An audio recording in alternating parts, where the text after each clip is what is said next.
वाराणसी से चुनाव लड़ने की ठान चुके पीएम मोदी। उत्तर प्रदेश में 74 सीटों पर उतरेगी बीजेपी। सहयोगी दलों को मिलेंगी 6 सीटें। 50 लोकसभा सीटों पर बीजेपी ने उम्मीदवार किए तय। 2024 में मिशन 400 को पार करने के लिए भाजपा हर मोर्चे पर विजय पताका फहराने में जुटी हुई है।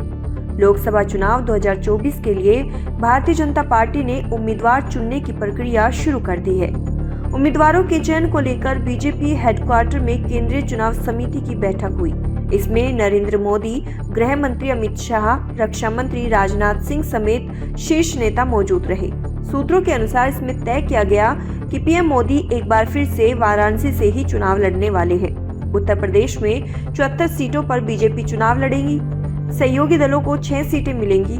आरएलडी के लिए 2 लोकसभा सीटें, अपना दल के लिए 2 लोकसभा सीटें, सुबह सपा और निषाद पार्टी के लिए 1-1 लोकसभा सीटें बीजेपी छोड़ने वाली है। बृहस्पतिवार रात वाराणसी सहित करीब 50 लोकसभा सीटों पर बीजेपी ने उम्मीदवार भी तय कर लिए हैं। सूत्रों का कहना है कि पंजाब, आंध्र प्रदेश, तमिलनाडु राज्यों में उम्मीदवारों का फैसला होल्ड कर दिया गया है।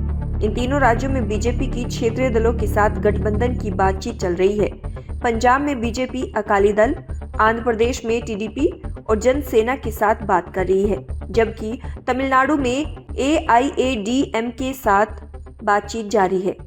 सूत्रों के मुताबिक बीजेपी 10 मार्च से पहले 300 सीटों के लिए उम्मीदवारों की घोषणा करने वाली है। बीजेपी 1 या 2 मार्च को उम्मीदवारों की पहली लिस्ट जारी कर सकती है। पिछले आम चुनाव 2019 के दौरान भी यही गेम प्लान था। बीजेपी ने चुनाव की घोषणा से कुछ हफ्तों पहले ही 21 मार्च को 164 उम्मीदवारों की घोषणा की थी। पीएम मोदी ने लोकसभा में राष्ट्रपति द्रौपदी मुर्मू के अभिभाषण के बाद धन्यवाद प्रस्ताव का जवाब देते हुए बीजेपी और एनडीए के लिए टारगेट सेट कर दिया है। पीएम मोदी ने कहा था, देश का माहौल बता रहा है कि अब की बार 400 पार। अकेली बीजेपी 370 सीटें जीतने वाली है। एनडीए को मिलाकर आंकड़ा 400 पार हो जाएगा।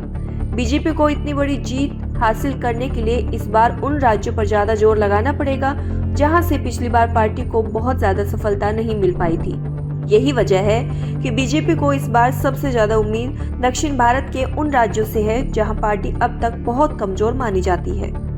दक्षिण भारत के राज्यों में पिछले चुनाव में बीजेपी के प्रदर्शन की अगर बात करें तो पार्टी को कर्नाटक में 28 में से 25 और तेलंगाना में 17 में से 4 सीटों पर जीत हासिल हुई थी। लेकिन आंध्र प्रदेश, तमिलनाडु और केरल में बीजेपी का खाता तक नहीं खुल पाया था।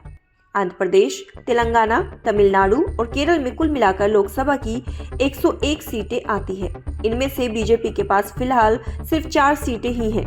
पार्टी इन राज्यों में लगातार जमकर मेहनत कर रही है।